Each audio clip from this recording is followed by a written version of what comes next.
आप उसको छोड़ दीजिए उसको। देख लिया ना नमूना, तेरे बंगाल में जितना पुलिस है उससे भी ज्यादा मेरा आदमी लोग है, समझा क्या? এইবার বুঝতে পারলেন তো টনি ভাইয়ের কতটা পাওয়ার?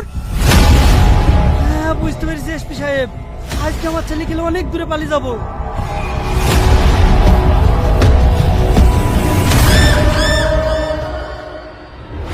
ভাই আমার ভুল হয়ে গেছে, এই ভাইকে মনে আমায় ছেড়ে দাও ভাই, আমার আর কখনো ভুল হবে না ভাই, আমায় ছেড়ে দাও। আমাকে বলে কোনো লাভ হবে না, বস আসবে বসকে বলবি। এই চুপ কর, ওই তো বস আসছে।